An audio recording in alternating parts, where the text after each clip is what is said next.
तुम्ही थँकफुल असलं पाहिजे देवाला की तुम्हाला मोठ्या बहिणी दिल्या. कामं करून घेतात, तुम्हाला काही कल्पना आहे का त्याची? कल्पना म्हणजे तुम्हाला त्याच्यासाठी आणलं या पृथ्वीला. लेकरू असतं. देते का तू शिवाय ऍक्च्युली आयुष्यामध्ये? हो, खूप जास्त. नमस्कार, मी आहे आरजे शोशो सोनाली तुमच्यासोबत. स्टार्स कट्ट्यावरती आपल्यासोबत आहे अभिनेत्री, दिग्दर्शिका, गायिका, होस्ट मृण्मयी देशपांडे.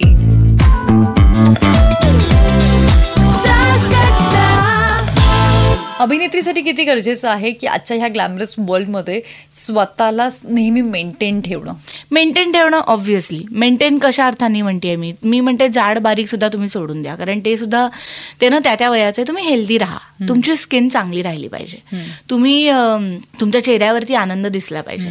ओके. आणि तुम्ही you should carry your age gracefully. Nice. 2 पिकलेले केस असतील तर ते दिसू देत, फ्लॉन्ट इट.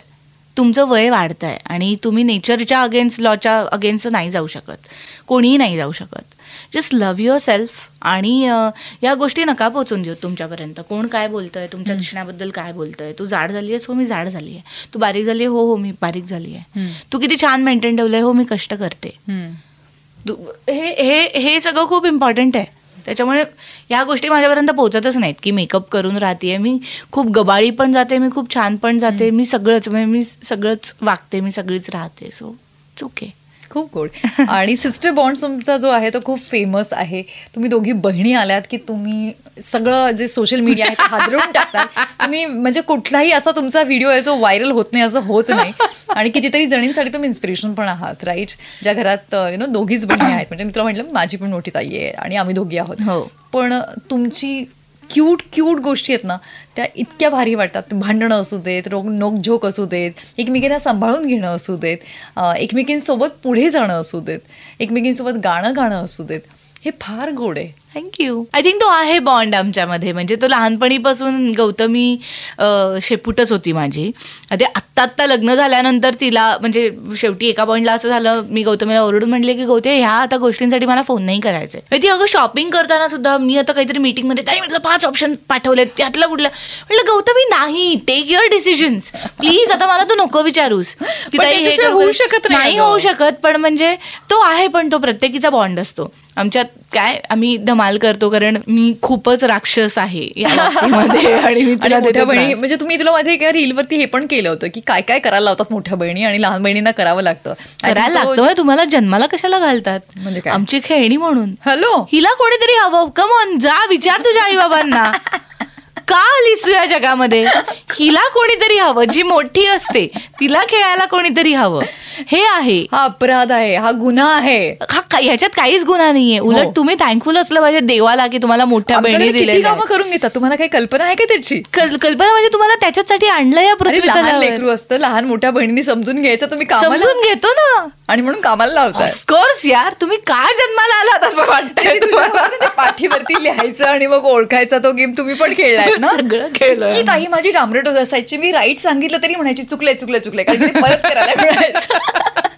नाही, पण तोच बॉन्ड असो यार. ह्या तक्रारी कुठे नाहीये. आता तुम्ही आमचे कपडे ढापता, आम्ही काही बोलतो, तुम्ही आमचे पैसे पाकिटातून चोरता.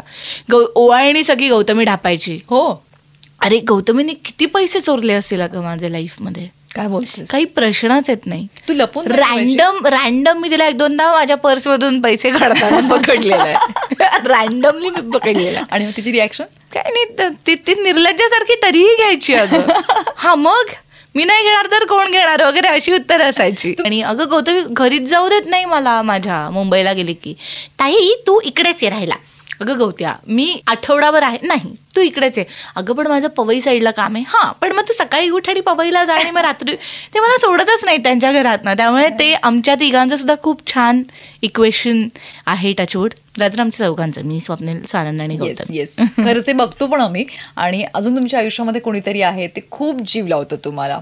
हो, कार्बन आणि हनिवा आमची 2 बाळं. त्यांच्याशिवाय तर इम्पॉसिबल आहे.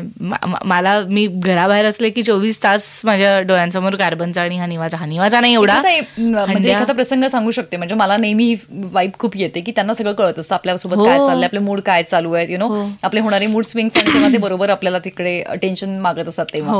तर असा एखादा प्रसंग तुला सांगावासा वाटतोय?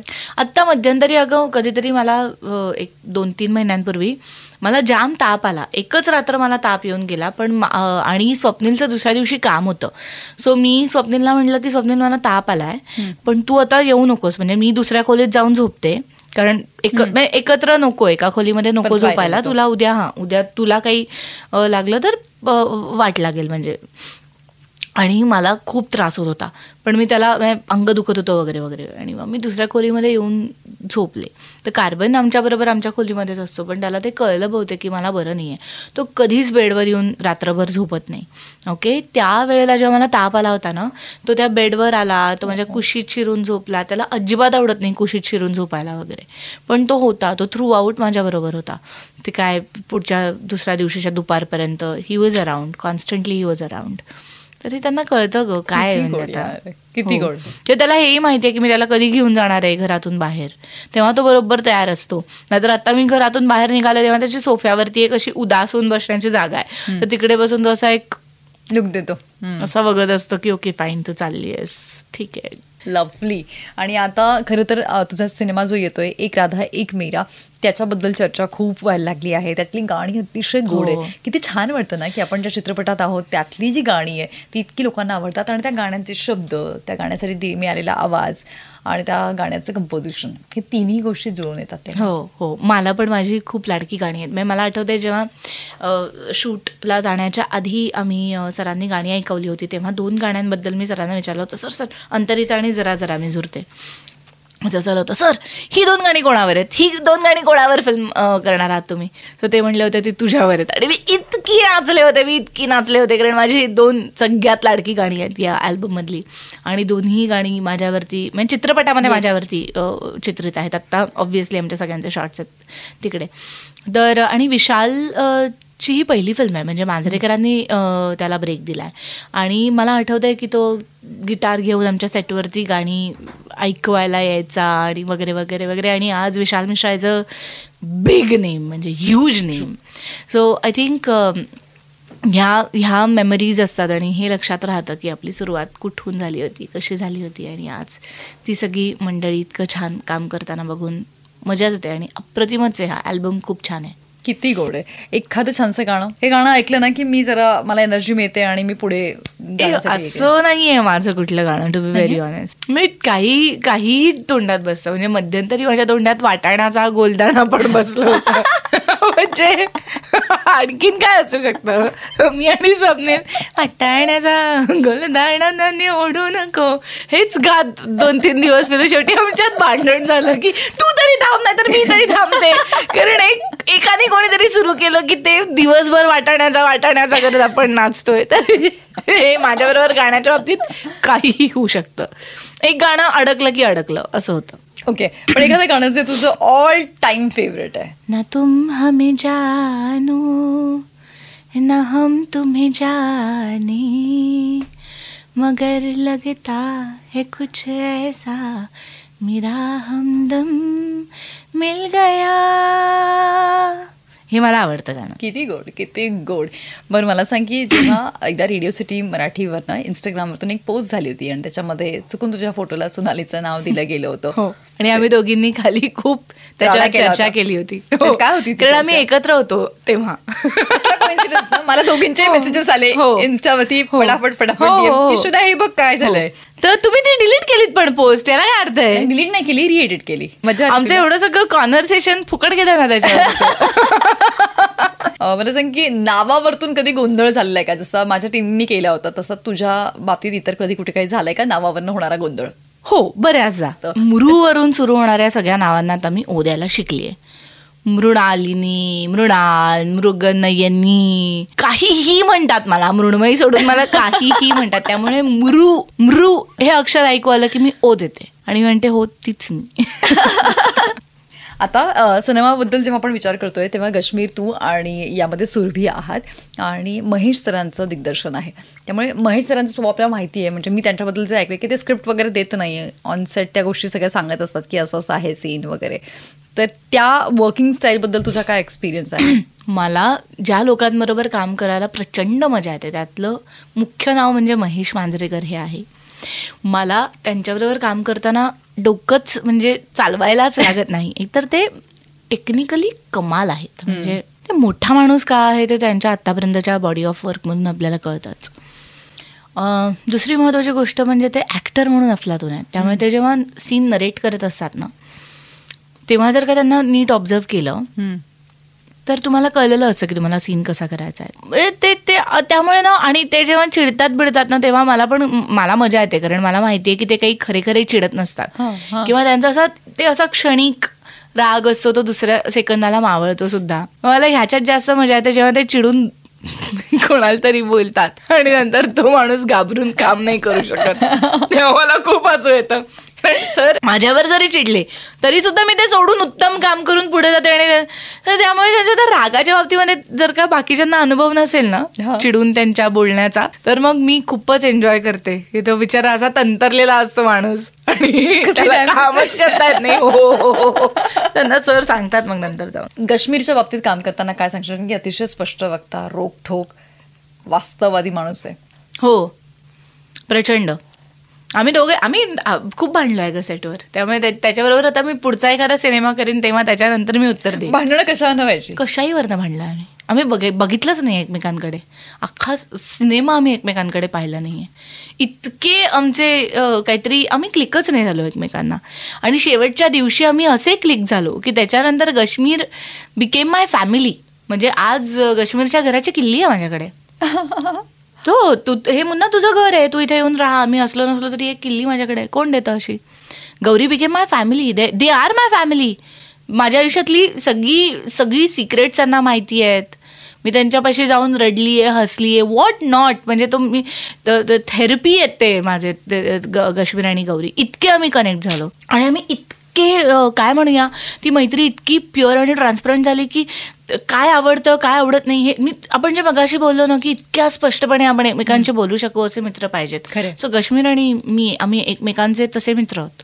त्यालाही माहिती आहे की मी त्याच्याबद्दल कधीच काय म्हणूया हातचं राखून विचार नाही करणार किंवा मी माझ्या फायद्यासाठी त्याला 2 खोट्या गोष्टी त्याचं कौतुक करेन किंवा काहीतरी.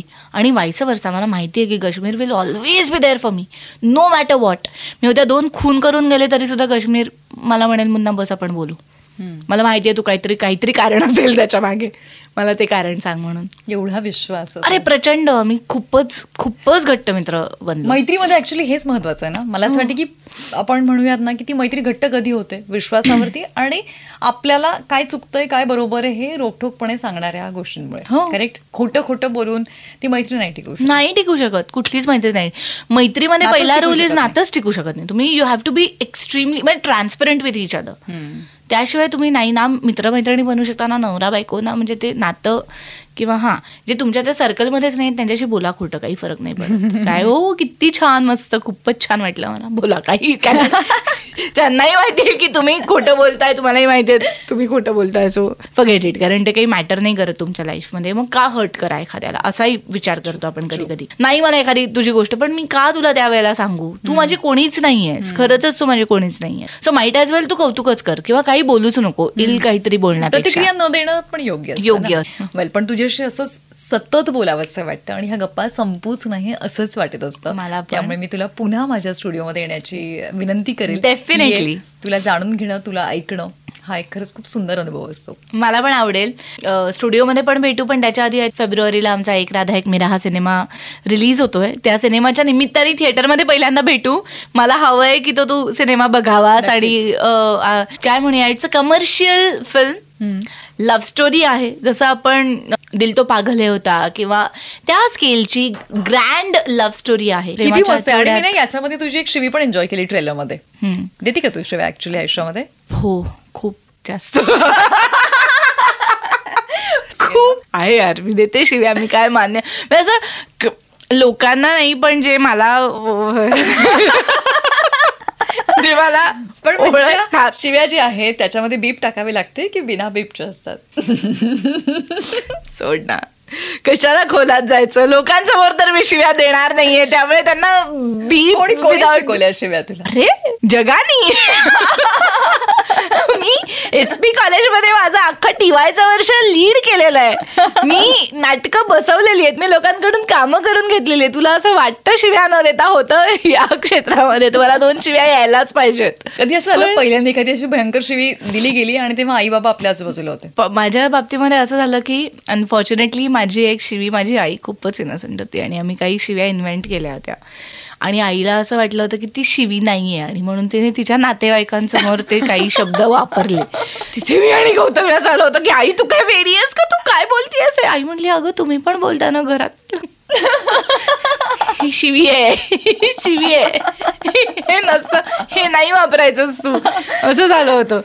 पण कधी कधी आय थिंक मला कधी कधी खरंच असं वाटतं की फ्रस्ट्रेशन असं निघायचं असेल तर म्हणजे 4 चौघांमध्ये नाही, आपल्या मैत्रिणीला हे बावळट, ये इकडे, हो तूच तू बावळट, कसली बिंडोक आहेस ग तू वगैरे, हे ना हे क्यूट वाटतं. म्हणजे मला कोणीतरी हे आमचं बिंडोक, ही माझी बावळट मैत्रीण असं कोणी मला सांगितलं तर मला छान वाटतं. सो कधी कधी तो असं क्यूटही वाटतं. तर त्या सिनेमामध्ये मी अशा क्यूट शिव्या दिलेल्या आहेत. खूप छान वाटलं. Wish you all the very best. Thank you.